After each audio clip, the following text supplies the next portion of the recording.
I didn't block her. I didn't send a final text. I didn't scream, and I didn't slam the door on my way out. I just left. Because when your soul grows tired of fighting for someone who won't fight for you, you stop searching for closure. You start searching for peace. So, I chose peace over pain. Not because I stopped loving her, but because I finally started loving myself. I thought she had replaced me, that she'd moved on, that she barely noticed I was gone, until one night I found her standing outside my apartment. Soaked. Silent. Holding everything I thought she'd thrown away. We weren't some whirlwind romance.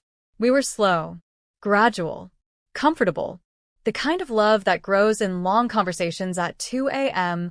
or grocery trips where you remember each other's favorite cereal. She knew everything.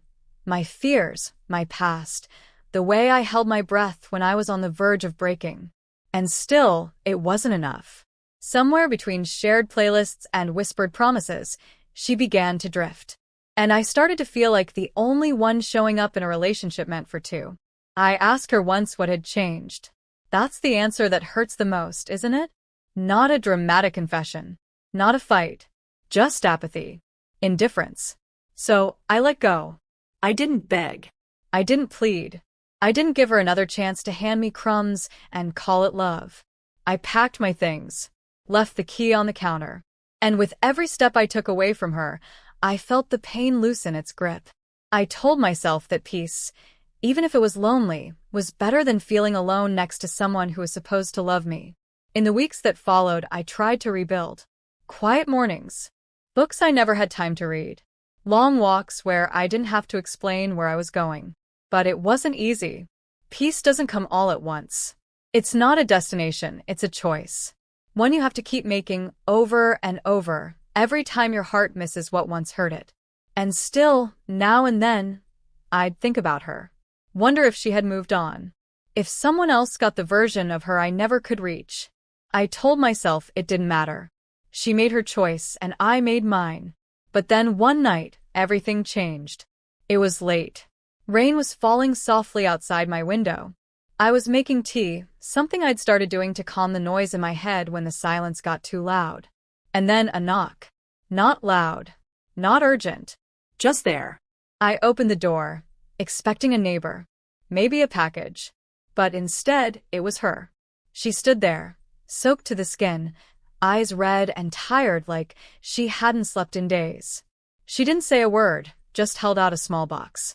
Inside were little pieces of me I had forgotten existed. A crumpled concert ticket. A birthday note I wrote her. A photo of us laughing, the kind of laugh you can't fake. I didn't come to ask for anything, she said, her voice trembling. I just didn't know where else to go. I stepped aside.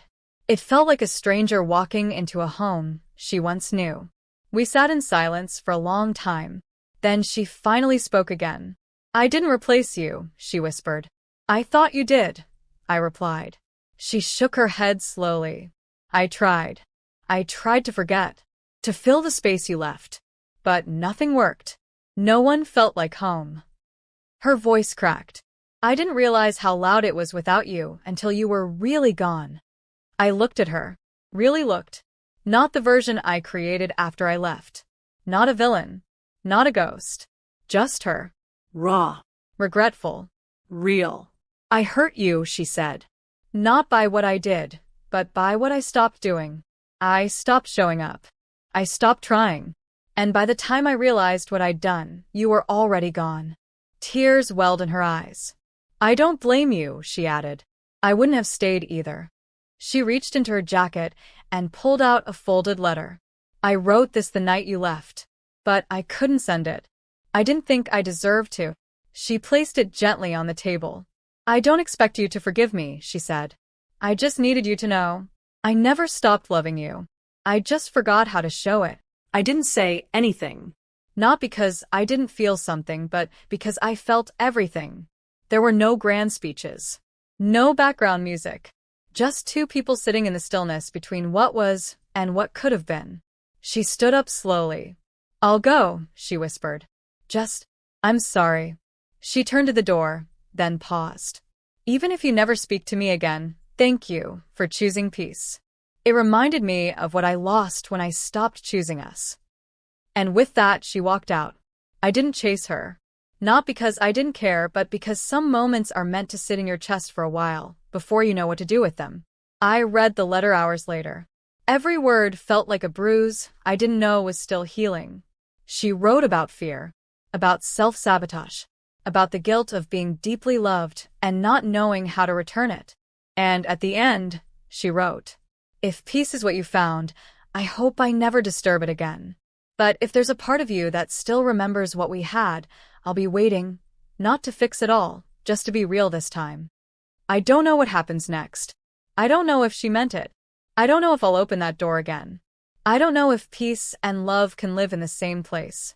But I do know this. Sometimes the people who break you come back carrying the pieces they didn't know they dropped.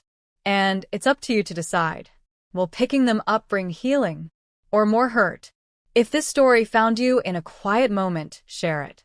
Drop a comment below if you've ever chosen peace over pain. And tell me, what would you do if the person who left came back holding everything you thought they'd forgotten? Because sometimes love doesn't end. It just goes quiet until it finds the courage to speak again.